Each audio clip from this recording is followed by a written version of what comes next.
바울 사도는 고린도 교회 신자들에게 연보에 관해서 말씀하면서 마게도냐 교회를 모범적인 예로 들고 있습니다.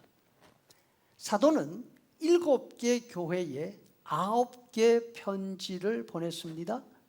로마서, 고린도 전후서, 갈라디아서, 에베소서, 빌립보서, 골로새서, 데살로니가 전후서 이렇게 되어 있죠. 고린도 교회와 데살로니가 교회에는 2번씩 편지를 보냈기 때문에 모두 9개가 되는 것입니다. 이 가운데 마게도니아라는 이름은 나오지 않습니다. 그렇다면 마게도냐 교회는 어디를 말하고 있습니까? 마게도냐라는 것은 도시를 말하는 것이 아닙니다. 넓은 지방을 이야기하는데 지금의 발칸 반도라 하는 지역이지요. 이 가운데 우리가 잘 아는 도시가 3군데 있습니다. 빌립보, 데살로니가, 베레아. 그러니까 여기에 있는 교회들이 마게도냐 교회죠. 이 3도시 가운데 베레아에는 어떤 교회가 있었는지 기록이 없어서 우리는 알지를 못합니다. 바울 사도의 말씀 가운데는 마게도냐 교회들이 한 연보에 3가지 특징이 나타나 있습니다.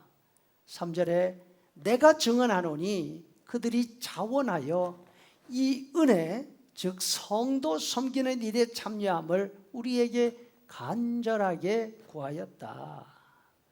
먼저 살펴볼 내용은 마게도냐 교회 연보는 바울 사도가 연보 좀 해라 이렇게 요청하지 않았다는 점입니다. 예루살렘 교회가 심한 흉년으로 어려움을 겪고 있습니다. 그 소식을 먼저 고린도 신자들이 들었습니다. 그 어려움을 도와주기 위해서 모금을 하기로 합니다. 그런데 마게도냐 교회들도 이 사실을 알았습니다. 자신들도 참여하면 안 되느냐고 제발 참여하게 해달라고 사도에게 부탁을 했다는 것입니다. 예루살렘 교회를 위한 연보는 바울 사도가 먼저 요청해서 시작된 것이 아닙니다. 고린도 교회에서도 신자들이 먼저 그렇게 하자고 원했다고 합니다. 9장 1절에 성도를 섬기는 일에 대하여는 내가 너희에게 쓸 필요가 없나니 이는 내가 너희의 원함을 알미라. 또 마게도냐 교회도 마찬가지였습니다.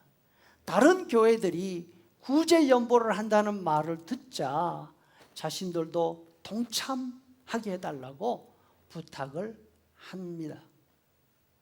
그런데 여기에 마게도냐 교회의 연보는 고린도 교회의 연보와 다른 점이 또 있습니다. 고린도 사람들은 모든 것이 풍부하였습니다.